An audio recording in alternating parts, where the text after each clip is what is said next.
वक्रतुंड महाकाय सूर्यकोटि समप्रभ निर्विघ्नं कुरु मे देव सर्वकार्येषु सर्वदा। ओम श्री महागणपतये नमः। ओम श्री गुरुभ्यो नमः। हरि ओम। सदाशिवसमारम्भां शंकराचार्य मध्यमाम् अस्मदाचार्य पर्यन्तां वन्दे गुरुपरम्पराम्। अस्मद्गुरुभ्यो नमः।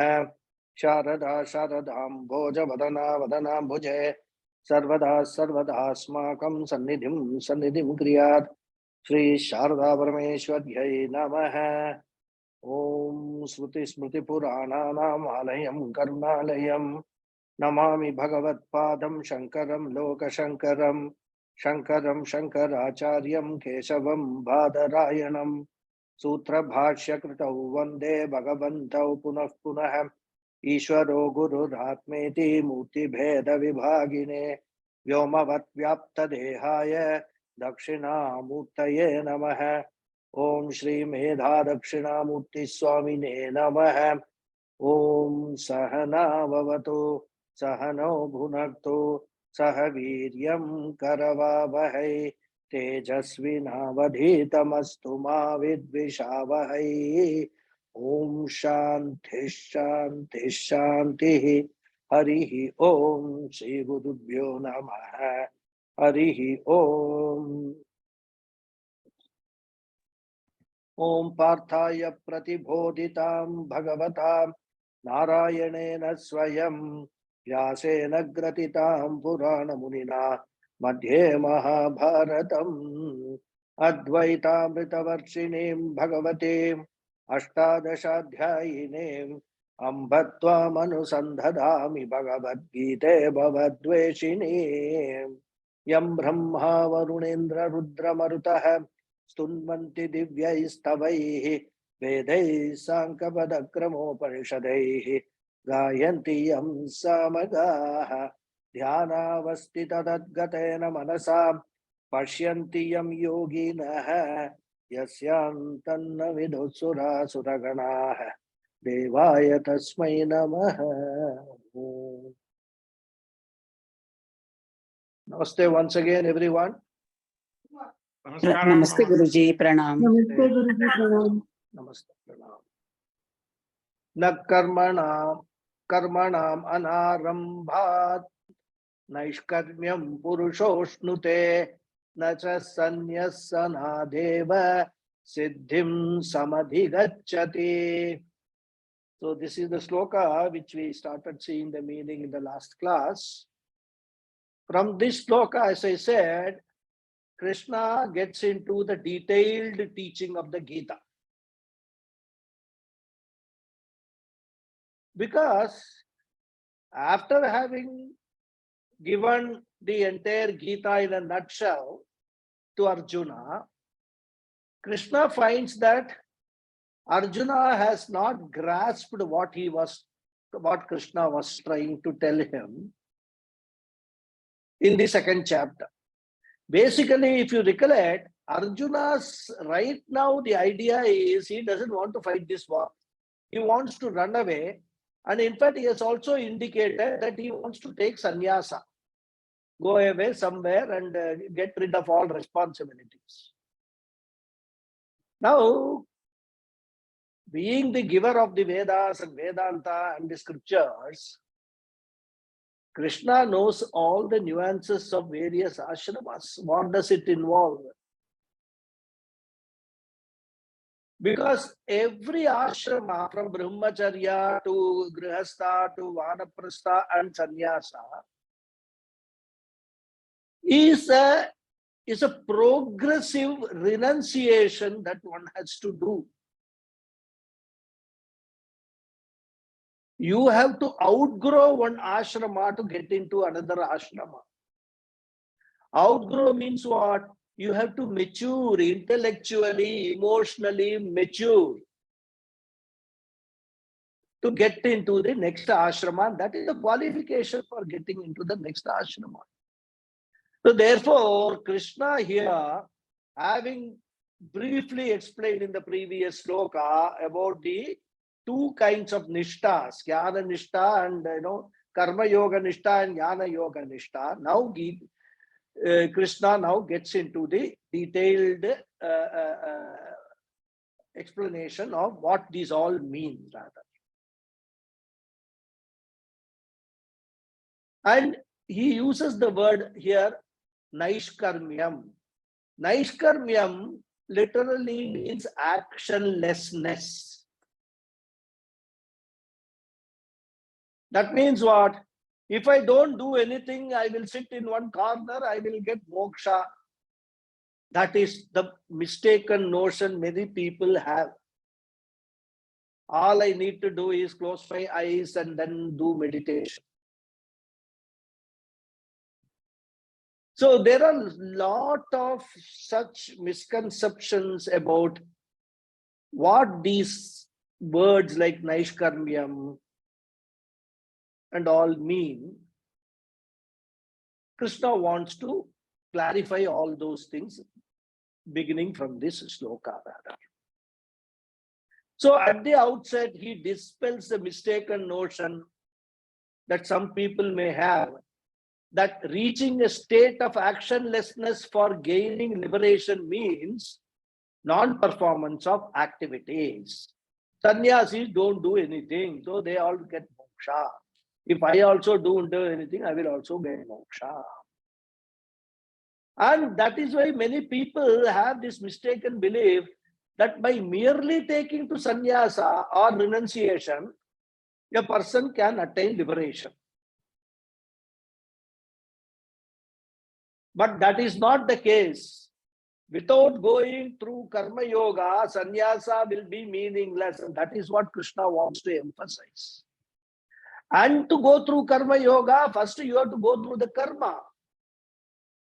Once you have practiced karma for a sufficient period of time, is when you mature and then you convert that karma into a karma yoga. And that is what Krishna wants to emphasize. Later on, of course, he will emphasize the importance of jnanam also. And therefore, he says, Arjuna, you should not avoid karma or action. And for this, as we saw, he wants to give 3 reasons why karma should not be neglected or why action should not be neglected. The first reason he gives in this sloka is that by avoiding action or giving up action, you cannot get moksha. You cannot avoid samsara. You cannot get peace of mind by running away from your duty and family. Very important for many family people to understand. Because when a person becomes frustrated and desperate in discharging his responsibilities in the family life, in the grihastha, the person thinks that, oh, if I take sannyasa, my life will be better, I will get peace of mind. There is always a perception that the grass is greener on the other bank or the other side. Such people who are burdened by so much duties and responsibilities, family life, many times want to run away to some ashrama. Swami Paramathananda says, they may escape being a victim in their grihastha, but in the process, they are making a victim of the Swamiji in the ashram. With such people, he says, Swamiji, samsara will begin or it will increase rather. That Swamiji, he has stepped announced and come here. Now he is going to be burdened by all these 3 people who are running away from their problems. So whenever we have problems and we think of running away, we think that running away is the solution and that it will give peace of mind. Erroneous thinking, wrong thinking, deluded thinking. Because according to the Shastra, and we have been told innumerable times by our Acharyas and Gurus, the problem is not external, the problem is internal.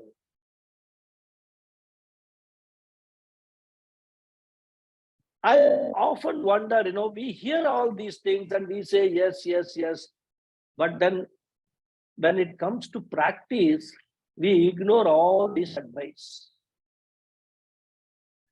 We always try to focus. If, for example, we are told that happiness is a state of mind which is internal. External objects do not give any happiness because they are neutral. They don't have any happiness to give. Many of us who attend this kind of a Bhagavad Gita class or Upanishad class, we will all, at the time of the class, we will say, yes, yes, yes, what Swamiji is saying is correct, what Acharya is saying is correct. But does that lead to our running behind not running behind the external objects? Fully knowing well that objects and sensory objects do not give any happiness, we still run behind the sensory objects. And that's why Puja Swamiji and of course Bhagavan Krishna also in the Bhagavad Gita, Raga Dvesha are the biggest problem we have to overcome, outgrow.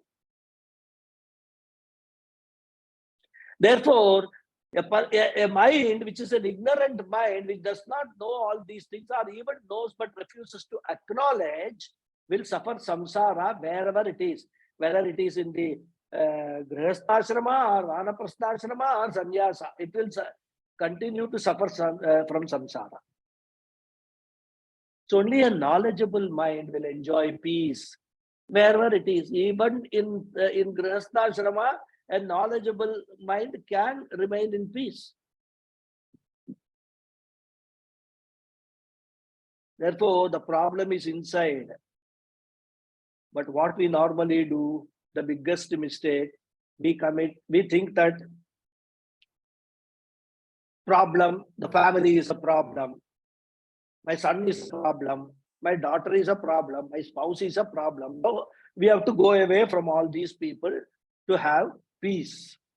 That is the biggest mistake we all do. And Krishna wants to remove that notion first.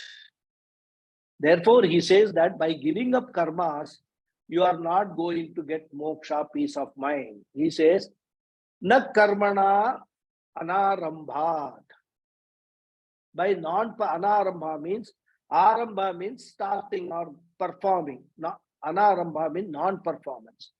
So by non-performance of the activities, by avoiding responsibilities, duties, service, etc., Purusha naishkarmyam na ashnute. A person cannot attain moksha. Here in this context, the word naishkarmyam has been used as a technical word, which means moksha, or you can simply understand peace of mind or shanti. So by renouncing action, you are not going to attain moksha. Hey Arjuna, first of all, you understand that. So don't have ideas of running away from the battlefield to avoid action and thinking that by doing that you will get moksha. Because these are all the arguments Arjuna gave in the first chapter, isn't it? Now, Arjuna may get a doubt. What Krishna is telling me, is it correct?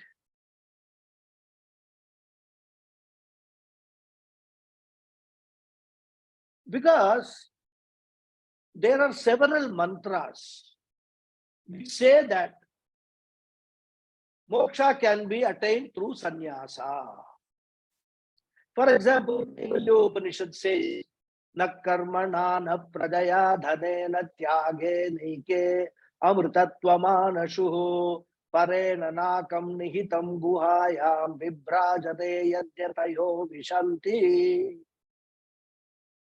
Na karmana na prajaya dhanena tyagena eke amritatvamānashuh. By renunciation alone, amritatvam means moksha. Anashuhu, you will obtain, you gain. Na karmana, not by action. Na prajaya, not by having progeny sabai, na dhanena, not by having lot of wealth. You don't get moksha because of all these things. Tyagena eke, by renunciation alone. So the Kaivalya Upanishad says that now Krishna is saying that by renunciation you can't get moksha. So is there a contradiction? What Krishna is telling, it is contradicting the Upanishad teaching. But Krishna is a very wise teacher, very smart teacher. Sensing that Arjuna may immediately quote this mantra, like in a court argument. But Krishna, wait 1 minute. This mantra says like this: Tyage neka amritatvamana. So Krishna immediately says, by sannyasa, renunciation also, you are not going to get moksha.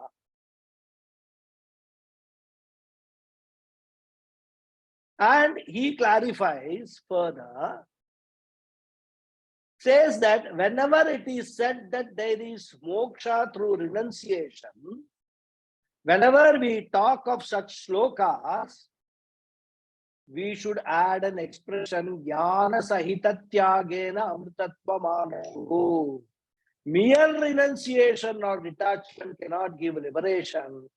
It should be accompanied by, blessed with, supported by jnanam. And Krishna says, Arjuna, you are quoting Kaivalya Upanishad. There is also a mantra in Mundaka Upanishad, Vedanta Vijnana Sunishtitata Sanyasa Yoga Yataya Shuddha Sattva Te Brahma Lokeshu Varanta Kale Paramrita Parimuchanti Sarve. Vedanta Vijnana Sunischitartha Sanyasa Yogat Yataya Shuddha Sattva. So here it is very clear in this Mundaka Upanishad mantra.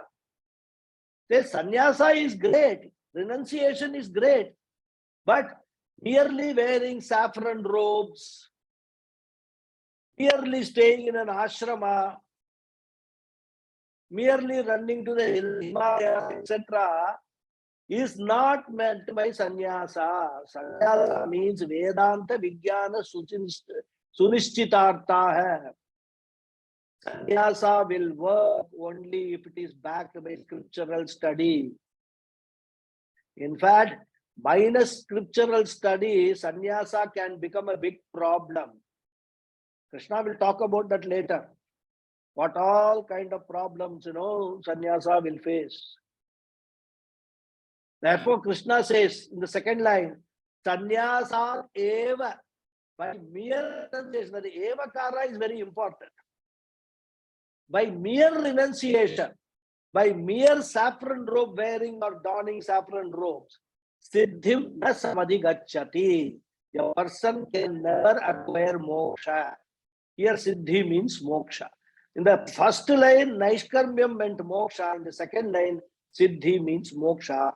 Naishkarmyam, siddhi, moksha, they are all synonymous words.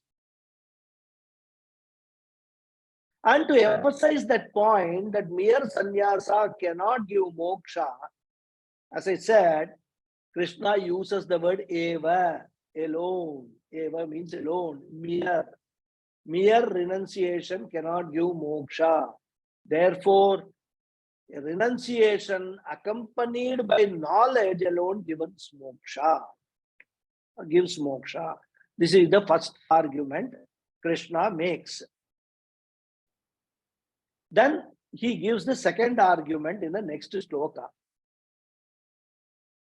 Nahi kaschit kshanamape jatu tishtat karmate karyate hyavasham sarva prantiyagunaihe. The fifth sloka.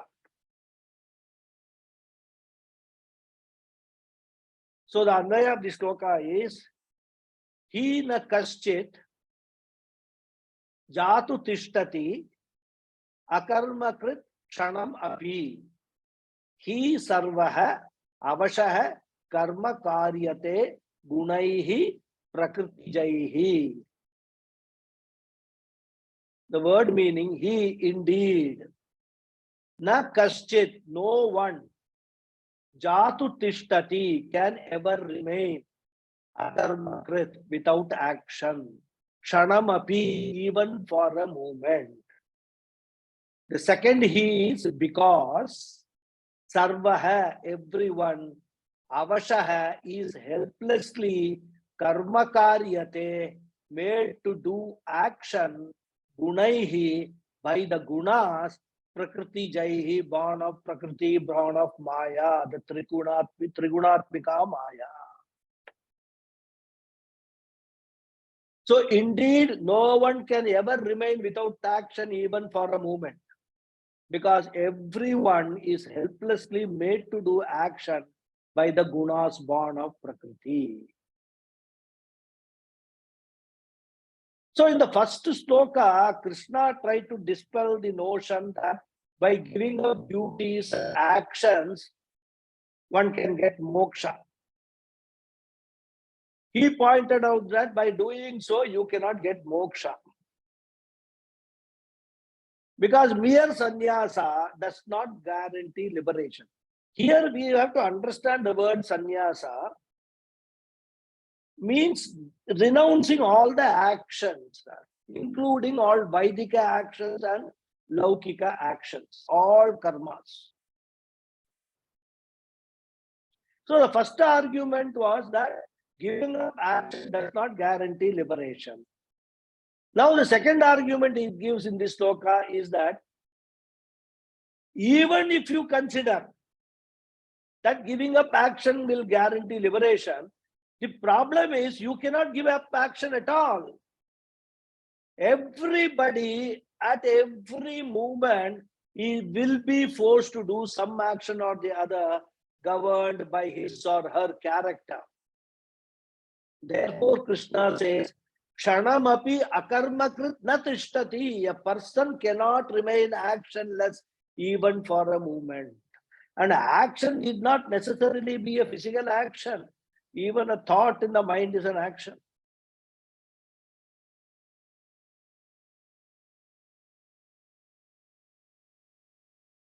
That's why I said, what is that? Manasa, vacha, karmanam, padbyam, udarena, shishna. All these actions, when we say kayana vacha, kayana vacha, manasa, indriyerva, buddhyatmanavat, prakrite swabhavat. That prakrite swabhavat, whatever action I am doing, that's what he says, prakriti jaya gunai. So a person cannot remain actionless even for a moment. You may give up physical action. The more you give up physical action, and what happens is, when the more you give physical action, the mind becomes proportionately doubly active. Normally, the mind moves slowly, but we have actually, many of us have experienced this. When we try to give up all physical action and sit down for meditation or try to do japa and watch our mind, what it does. It becomes so agile and active, runs all over the world within a second. It is waiting for that. Because when the body is physically engaged, the mind is not able to do what it wants to do. But the moment the body slows down, many times, even when we lie down in the bed for sleeping at night, we don't get sleep. You know the reason? Your mind is running very fast, because physically you are now lying down on the bed at a state of rest. But that time, the mind takes over. And all sorts of thoughts and all sorts of ideas, all sorts of, I would say, plans, everything will run through your mind and you will not get sleep at all. That's why they say for sleeping, getting good sleep, first thing is you have to calm your mind. You have to tell your mind, shut up, shut down. Otherwise, the processor is running. You are just shut out the monitor.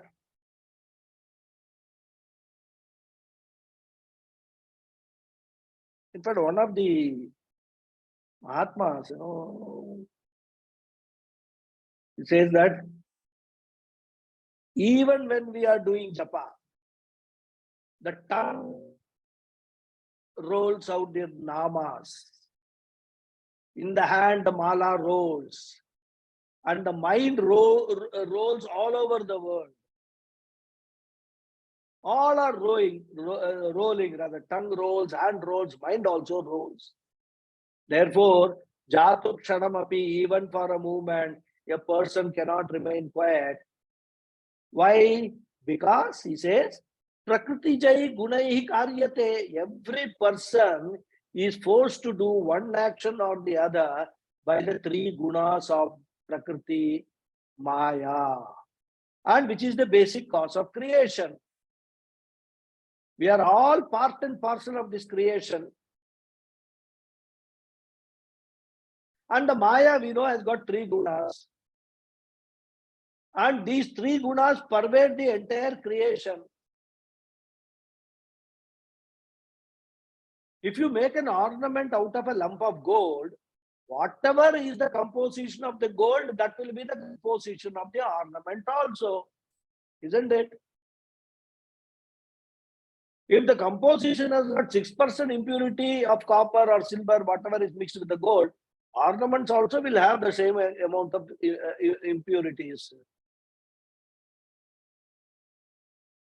Those students of Tattva Bodha here will remember the discussion we had in doing the Tattva Bodha classes on what aspects of the creation are pervaded by which of the three gunas. If you want to know, please go to the Tattva Bodha notes and you can refresh your memory.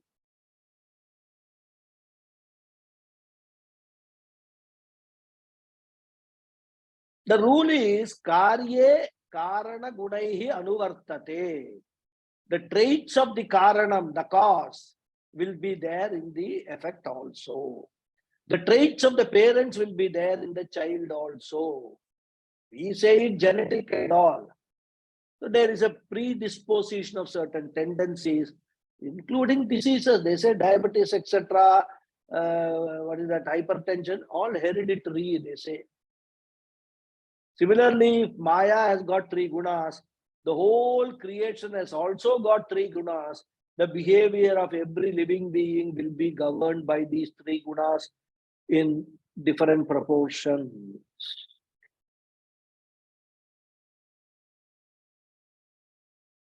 Sattva, Rajas, and Tamo guna. And every being is born, when the child is born, it is born with predominant Tamo guna.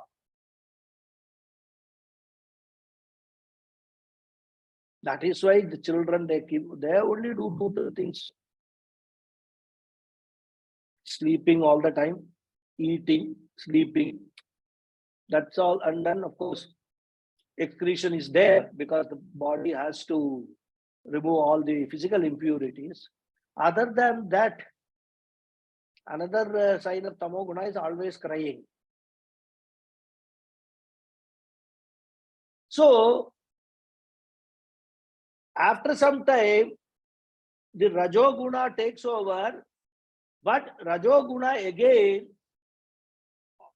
it competes with the tamoguna. So one needs to actually consciously develop rajoguna in order to overcome the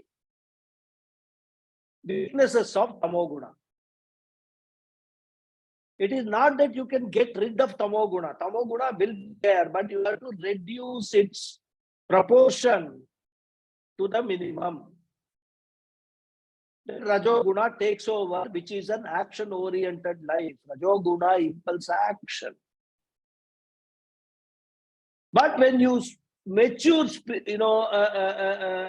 and outgrow, and when you have actually experienced the samsara,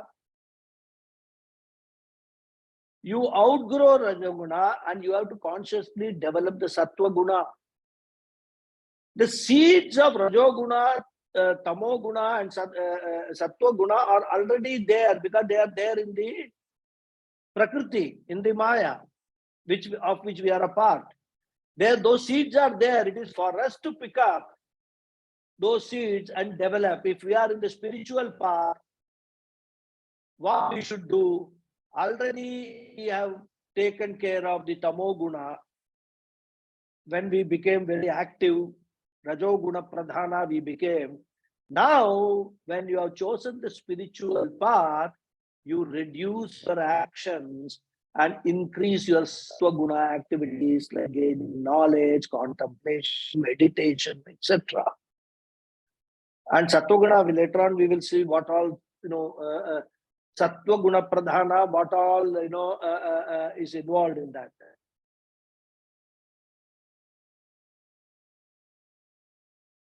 So the actions of those in whom the Sattva Guna is Pradhana will be governed by Sattvic actions.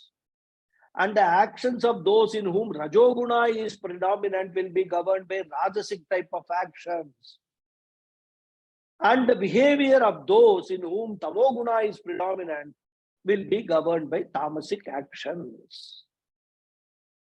And as I said, every human being is a combination of all these three gunas, which differs in the proportion of each guna in each. What type, as I said, what type of action relate to which guna, all that Krishna will talk about it later. But the bottom line is, whether it is Tamoguna, Rajoguna or Sattva-guna, everyone will engage in one activity or the other. And Krishna says that most human beings are helpless, avashaha in this. You can't sit quiet. Even in the class, a person is sitting, you can observe. You will not be able to sit without either the legs will be shaking. There are many students who will be listening to Swamiji, but doing some doodling in a piece of paper. It is impossible to sit unless you are in deep sleep state. Even in dream state, you are acting. Some action is going on and you are participating in that action. Only in deep sleep state, when everything is resolved, your entire indriyas are resolved, mind is resolved, intellect is resolved, that you are actionless. So, human beings are helpless in this sense. Avashaha. Avashaha means helplessly karyate, pushed into one activity or the other.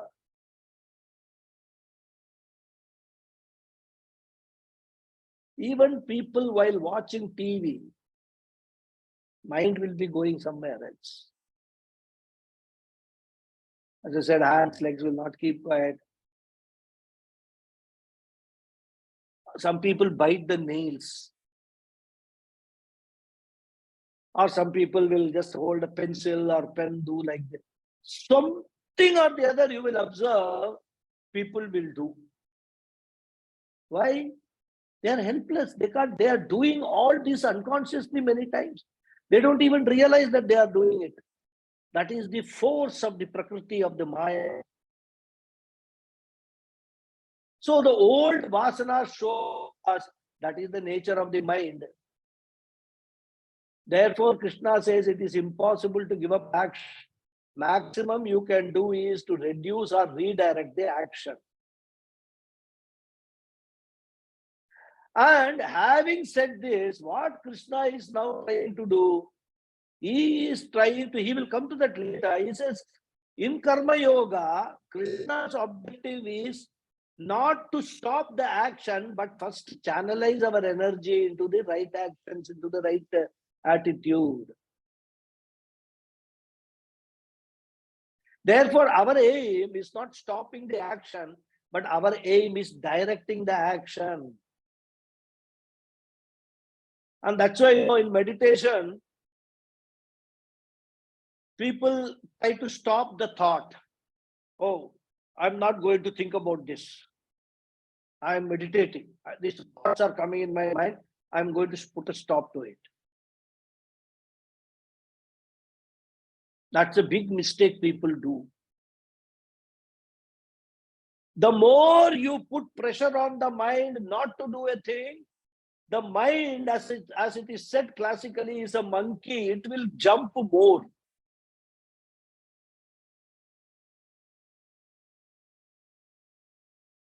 Mind cannot stop. You cannot stop the mind. It will automatically, it is meant for that. Mind is not meant for stopping. Mind is meant for functioning. So in Vedantic meditation, what we do, we don't stop the thought. We don't still the mind or try to still the mind, but we redirect the mind. From whatever it is thinking, we tell them, who want to function, please function in this area which I am defining for you. That's why Puja Swamiji always says, in meditation when you are sitting, if certain thoughts which you feel are not helpful come in your mind, allow the thoughts to pass. Don't suppress them.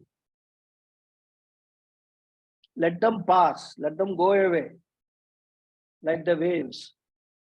Then you come back, bring the mind back to the subject matter of meditation. So these are all techniques in the spiritual path we must be aware of, we must take note of.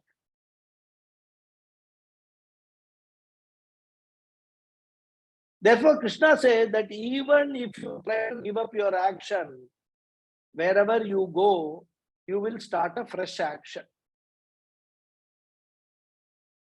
And Swami Paramatmananda says, if you become a sannyasi and go to Rishikesh, and you still have got the Rajasic personality, the action-oriented leadership qualities are there, in Rishikesh, you will form a sannyasi association, union of sannyasis.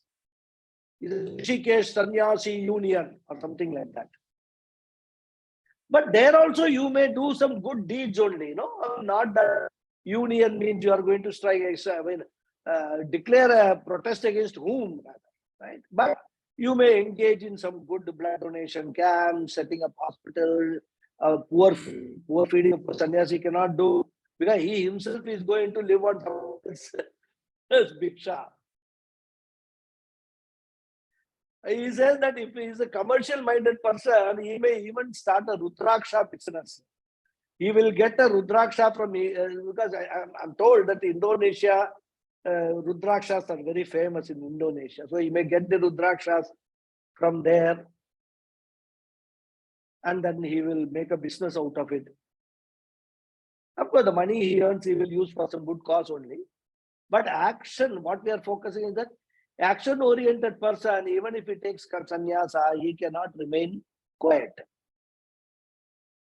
He may approach the government for giving some land at a concessional rate for constructing an ashram.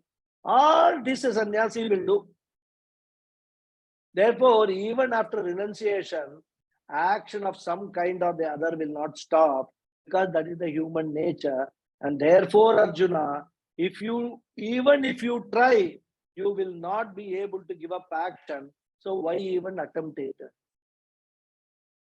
It would be better for you to do what you have to do. Therefore, Prakriti Jai Gunaihi Hyavashaha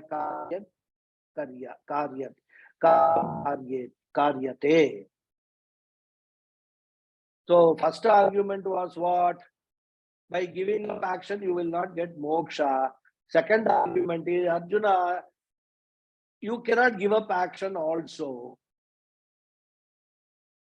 So now Krishna comes into the third argument. Karmendriyani sanyamya ya aste manasa smaran indriyarthan vimudhatma mityacharassa uchyate.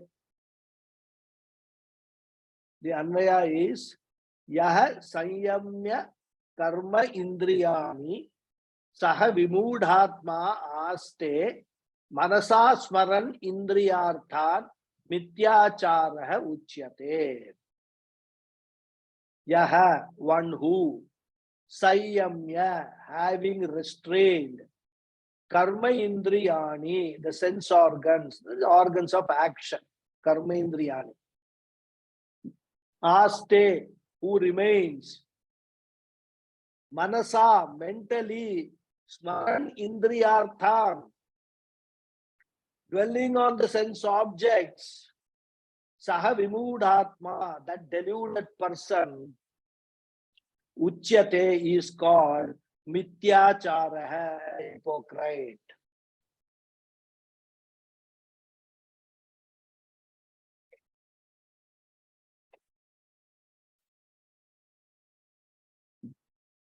So, one who, having restrained the sense organs of action, who remains dwelling on the sense objects mentally, that deluded person is called a hypocrite.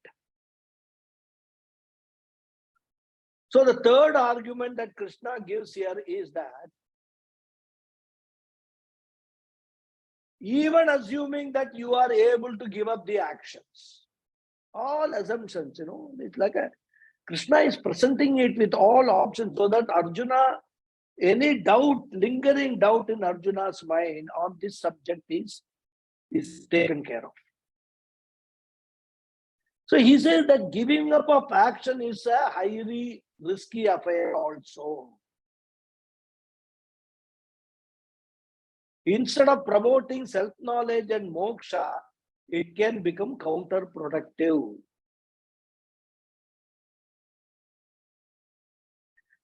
As I keep on saying, a person can dedicate oneself, himself or herself to the pursuit of spiritual pursuit or pursuit of Vedanta only when he has transcended the worldly pursuits or worldly desires. On the one, you cannot sail in two boats. Either you are a samsari or you are a spiritual seeker, moksha seeker, a mumukshu. To become a mumukshu, you have to outgrow all your raga dveshas, outgrow all your worldly desires. It may not just happen, overnight. It's a process. As you increase your sadhanas in the spiritual journey, you have to reduce consciously your worldly desires. And worldly desires, basically you can call them as raga dvesha. And even the modern management theory recognizes this fact. Those of you who are familiar with Maslow's model or hierarchy of needs, I don't know, many would have studied, in their management organization theory and things like that and all. They will know what I'm saying. See, everybody has got certain natural needs. Therefore, this Maslow's model talk of the hierarchy of needs consisting of 5 levels. I think 5 levels, if I can remember. At the lowest level are the physiological needs, which are important for survival, like food, clothing, and shelter. And the topmost level is what they call self-actualization needs, which is what we say self-actualization, self-realization, moksha. So one has to transcend each level and go up and up and up. Which is what today Maslow talks about 5 levels. We talked about 4 levels in our scriptures. Artha, Kama, Dharma, Moksha. You will find everything that the Western, literature talks about. All of them, they are found in our scriptures, rather written thousands or, I don't know, millions of years ago. Because they are all just natural human, observing human, what the human tendencies, human requirements are. So the human mind has got different levels of needs, gross needs for self-respect. And in order to get self-respect, I need to be doing something in the society. I should be wanted. I should be respected. So there are needs for recognition, for accomplishment. Because when you go through these stages, what happens is from one stage to another stage to another stage, even as per the Maslow's model, the ego starts ripening. And it is when you are talking about giving up ego or neutralizing the ego and all, you cannot neutralize the ego on your own. The only thing that you can do is you can make the ego fruit ripen, and then it will automatically fall. And the growth and the ripening of the ego takes place only in the society by achieving something, or at least getting married and getting a few children. That itself is a great accomplishment, you must realize. And if these basic needs are not fulfilled, the mind will always be thinking of those things only. I have seen many people, they don't want to get married, but when they cross 40 years, become 45 years, they suddenly start feeling, oh my God, I made a mistake. I could have married. Or some sannyasis running away from the Grihastha ashrama, they will feel, oh my God, it is so tough in the sannyasa ashram. When I was in Grihastha ashrama, I had no problem. As a lovely spouse who used to feed me 3 times a day and all things like that, and all children were there. Such people, when they see some nice family, there's an envy that I do not have such a family. All these thoughts may come when, without ripening of the ego, one has already renounced and taken to sannyasa marga or nivritti marga.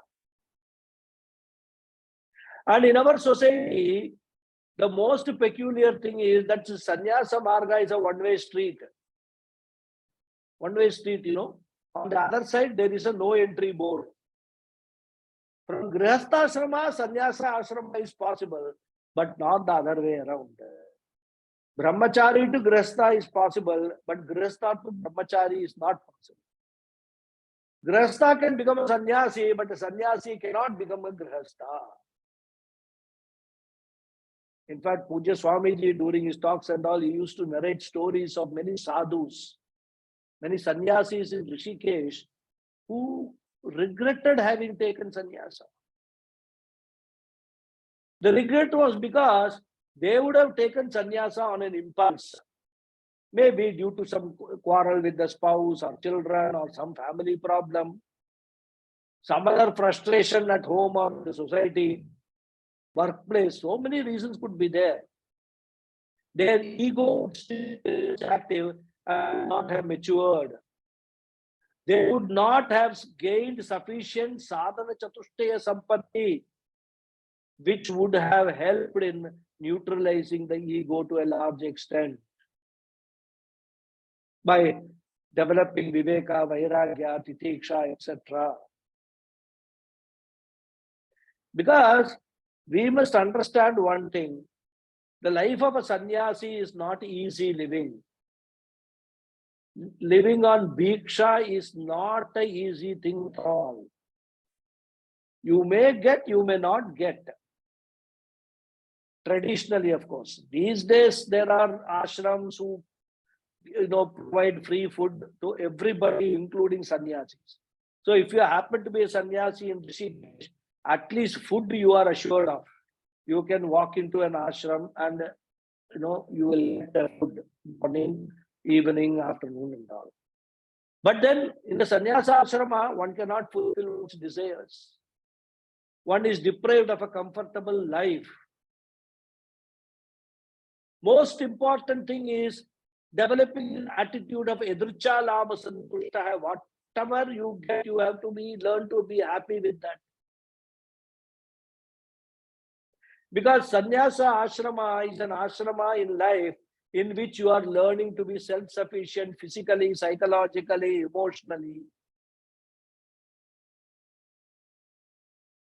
And Swami Paramahansa says, all people come to these sannyasis or swamis with all their problems. But he says they will never ask, Swamiji, what problems you have got? They assume that because he's a sannyasi, he has no problems. And I can share all my problems with him.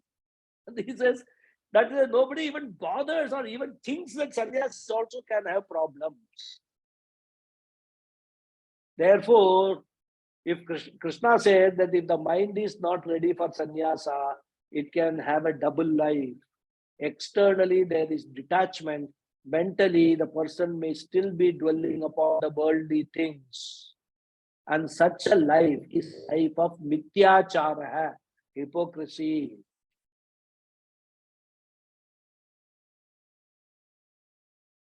All desires will be at the mental level, but he cannot fulfill those desires because sannyasi does not have any means. Therefore, the pressure may mount in the mind.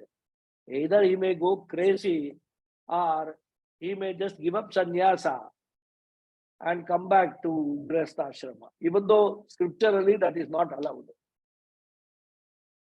Therefore, Krishna wants to now, in this third sloka, or third reason he gives, impress upon Arjuna that Arjuna, don't think that you, by giving up all your actions, your responsibilities, your duties, run away straight away to go to sannyasa ashrama and you can, wish away all your grihastha ashrama duties. Therefore, don't think of that. Sannyasa ashrama is not. You may physically give up everything, but mentally, if you're dwelling on all these things, then you are still in the samsari, you are still in grihastha ashrama, and you will be leading a double life.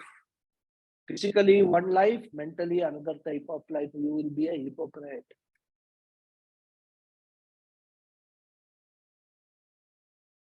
We must understand this very clearly.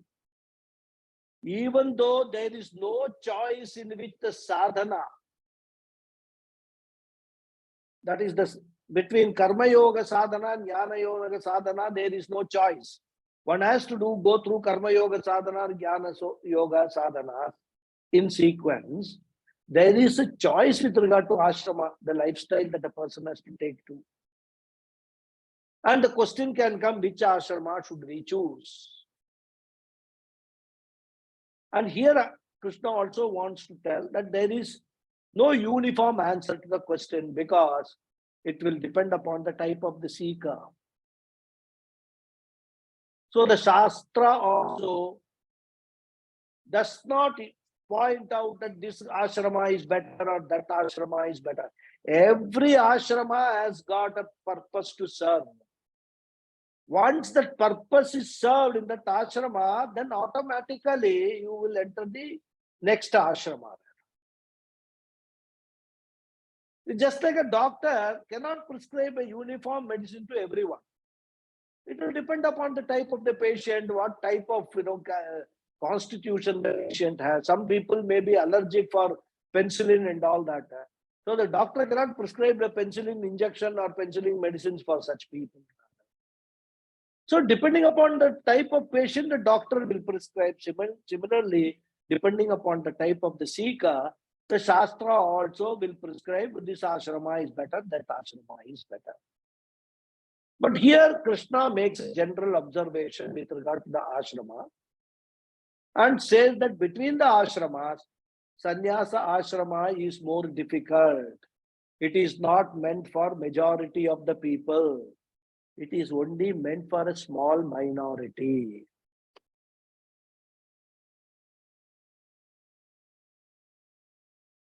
In fact, in the 5th chapter, Krishna will talk more about it. He will say, Sanyasastu mahabaho dukkam aptum ayogataha. Ayogataha, the one who is not fit for sannyasa ashrama, dukkam aptum, he will have a lot of dukkha in sannyasa ashrama.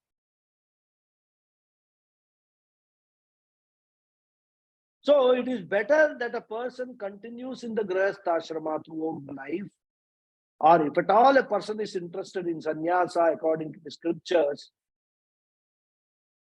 then one has to let go in the grihastha ashrama, and thereafter they should take to sannyasa ashrama. Direct sannyasa ashrama, skipping grihastha ashrama, is meant only for a very small, minuscule minority. Like Swami Paramathananda, Puja Swamiji, then we have got Ramana Maharshi, so many people, Vivekananda, Swami Chinmayananda, 1 in a million. And in the case of Arjuna, Krishna feels that it is better that Arjuna continues in the grihastha ashrama for getting some more maturity, some more chitta shuddhi. Thereafter, he can think which one is better. And therefore, at the present moment for Arjuna, activity is more safer than withdrawal. And as we saw, Krishna has given 3 reasons for this. It is only when a person has engaged in karma for a sufficient length of time, consistently by performing his duties, discharging his worldly responsibility, and fulfilling his desires as much as possible, he develops vairagyam. And once that vairagyam is developed, what is vairagyam? Vairagyam is nothing but neutralization of raga dvetas to a very large extent, neutralization of your ego to a large extent, that is vairagyam. Then he can think of renunciation, life of renunciation of sannyasa. Therefore, what Vedanta talks about is transcending the worldly desires, not suppressing the worldly desires. Pariksha lokan karmachitan brahmanan nirvedamaya. Pariksha lokan. Having experienced this, all the worldly desires, engaged oneself in worldly activities, finally coming to an understanding that these worldly activities are going to keep me remaining in samsara. They are not going to give me moksha. They are not going to give me freedom. They are not going to give me liberation. I have to grow out of these activities and pursue jnana marga. Therefore, we have to understand that real sannyasa is developing this vairagya, which means growing out of the worldly desires.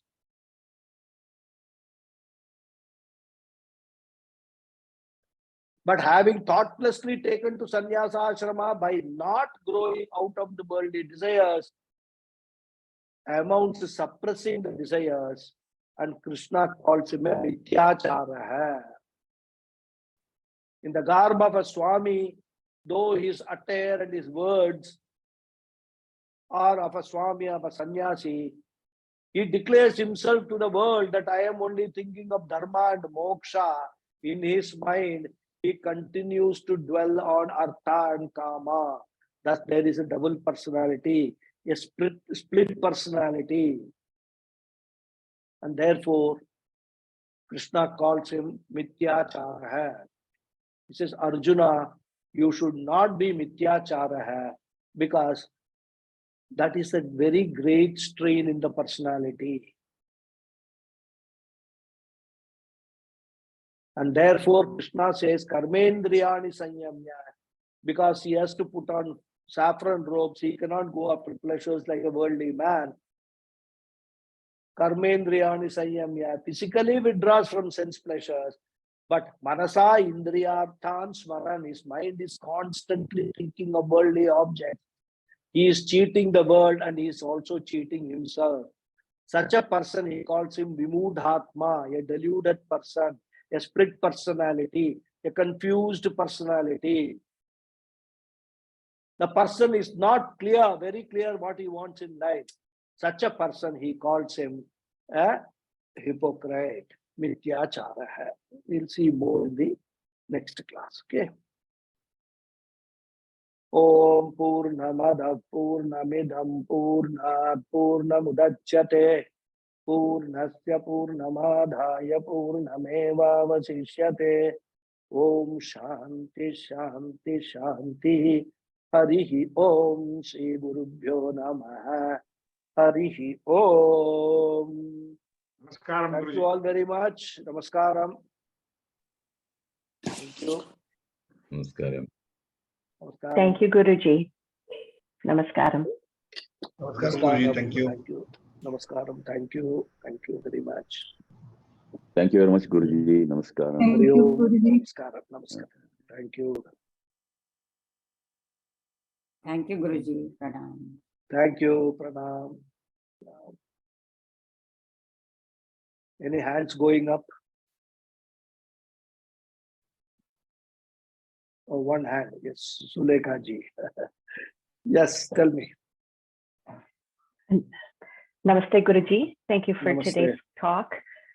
If I can just ask you for some clarification regarding the decreasing or letting go of the raga and dvesha and some of the sadhanas needed for that. You mentioned vairagyam, but are there some more sort of specific or practical types of sadhanas to develop that vairagyam, or is it a process through listening and contemplation that one can start to reduce their worldly interest, and not even desires, but even some of the interest that come, whether it comes or doesn't come, can be seen as okay. It's fine if it comes, it's fine if it doesn't come. How does one develop that type of practicality? See, you are right. It is not many times these things are not deliberately done, right? You have to go through a process, and the process automatically leads. I mean, just give you a very simple example. Suppose you have a mango tree at your house, and there is a flower, and then it becomes a mango, but a raw mango, right? Now, can you, by some process, make the mango ripen on the tree itself? You cannot. What people do, they will pluck that mango, put it through some process, external process, some chemicals, they will add and try to ripen it so that it can be sold. But if the mango, the raw mango is in the tree itself, it itself goes through a natural process and it ripens at the due time. And that mango, which is ripened naturally, is the most tastiest mango there. If you ripen the mango artificially, it will not have that kind of a taste and the quality which a naturally ripened mango is. So the sadhanas are what? Basic sadhana is karma yoga. Because these are all processes which happen, where you can call it sadhanas, you do a sadhana consciously, but the result of that sadhana, it happens naturally rather. So when you are into karma yoga, you are doing all these sadhanas, you are listening, shravanam you are doing, mananam you are doing, you get more and more convinced about the teachings of the Shastra. And then your main goal in life is to Be happy, total peace of mind. That is your main goal in life. So what happens when you go through it? Automatically, these things start happening over a period of time. It is not that you decide, oh, from tomorrow, I am not going to have a desire for this. If you try to do that, the desire will bounce back and make it more, its presence felt more in you. And in fact, people around you, if they sense that you are up to something like this, they will force you to make sure that you actually fulfill that desire.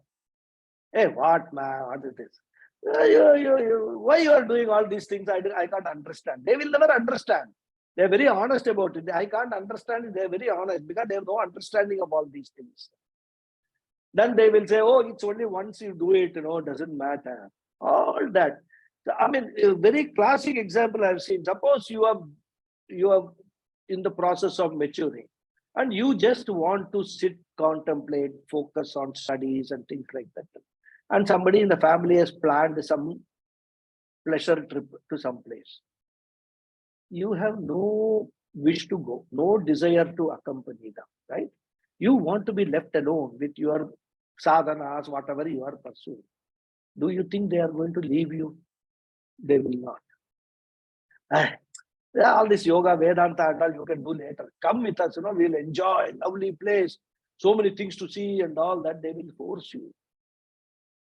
So the point is that you cannot, even the desires, if you decide that I don't want to do it, it may not be possible in all circumstances. You will reach a stage where the family will say, this is a gone case. Let us leave this person to himself or herself. Let us go our way. That is the time you get rid of this pressure from the people around. And it's a process. It cannot happen overnight. Over a period of time, you must have told, I don't want to go, I don't want to go. Finally, they will say, let this fellow go to hell. Let us go and enjoy our life. Then you will get freedom. First stage of freedom you get from all your desires. So it's a process. It may take different length of time for different people. But if you follow this, if you allow the mango to be on the tree and take care of it in terms of protecting it from some birds eating it and things like that and all, water the plant and the tree properly, the good amount of sunshine comes and all that. If you take care of all those things, the mango will automatically ripe. It will not require any external thing. Then it will be a beautiful, juicy, nice, tasty mango. That is the process that one has to follow. One has to follow rather. We cannot force these things. But continue doing whatever sadhanas you are doing for Chitta Shuddhi, Karma Yoga, all those things, continue to do that. That's what it is. It will eventually happen. Thank you, Guruji. Yeah. Hari Om. Thank you.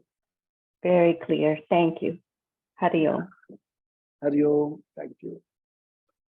Yes, any other question? Anybody else? I guess today nobody else has got any questions. So shall we close the class? That also nobody saying yes. Yes. Okay, Hari Om. Thank you very much, all of you. See you next Saturday. Okay, Hari Om. Hari Om. Thank you.